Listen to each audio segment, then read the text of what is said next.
So I'm sitting here and my mind is slightly blown by this one. The watch we're looking at today might be the coolest watch I've had in on the channel. It's definitely near the top of the list. The watch is a fairly new release from Seiko's Prospex LX line. It's a limited edition release, and this thing is sweet. Awesome watch. Huge thanks to Gem Bijou for lending this into the channel. Gem Bijou is an authorized dealer for Seiko and many other brands, and the owner Sam has been getting us some epic watches to take a look at lately. So big thanks for that. If you're shopping watches, check them out at gembijou.com. I'll also leave a link in the description below. So let's take a look at the watch. Now, where to start? There is a lot going on with this one. Actually, one thing first, I only have this watch for a short amount of time, so this is mostly just an overview of the watch. More of a show and tell, I guess you could say, than a full-blown review, but I'm glad to get it in and share it with you guys. So, even though there is a load of details to look at, the first thing I notice, and this is the case with pretty well any spring drive watch, is the sweep of that seconds hand. It's hard to explain if you haven't had hands on with one, but it's impressive. Stands out for me even on a watch like this with so much other eye candy going on. The movement is the Caliber 5R66. It's a 30 joule movement with a 72-hour power reserve. The power reserve is displayed on the dial between the 7 and 9 o'clock. Accuracy on these is plus or minus 1 second per day, with a monthly average of plus or minus 15 seconds, which is crazy accurate. I won't go into great detail on the spring drive movement, but it essentially combines a mechanical movement with an electronic regulator that offers precision you just won't get from a typical mechanical movement. One thing with the spring drive movements is, and I'm just going to unscrew the crown here.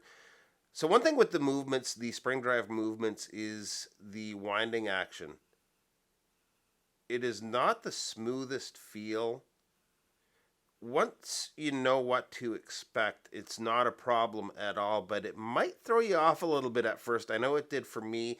In the first position, you can set your local time independently of the rest of the hands. You can also adjust your date there. In the second position, the movement hacks and you can set the GMT time.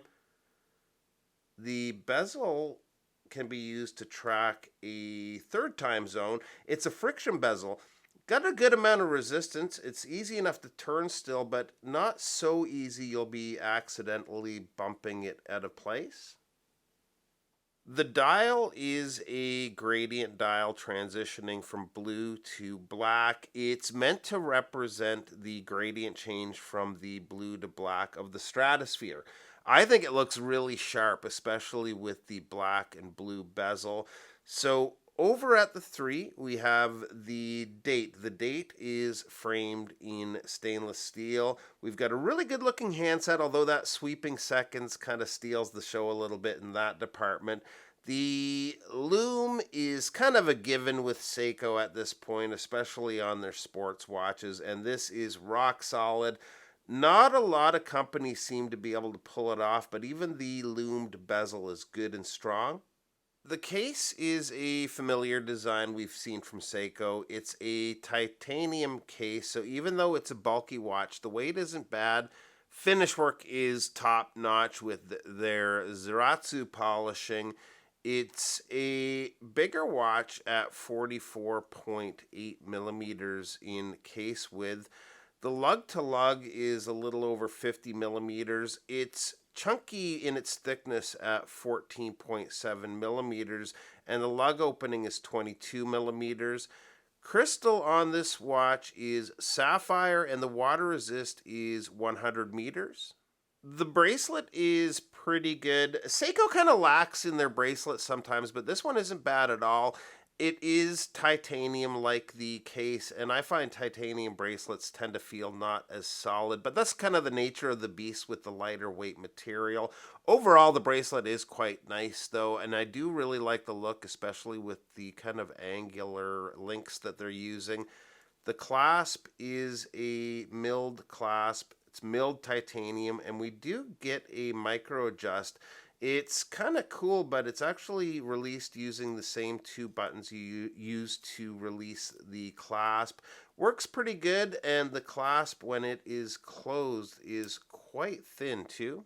And here it is on my 7¼ inch wrist. It is not sized, but you can see here Seiko have a way of making these bigger watches just wear so well on wrist. I think as a whole, it is an awesome watch. You're getting a lot of watch here, but that's also reflected in the price, which is 7,295 Canadian dollars or 5,500 US dollars.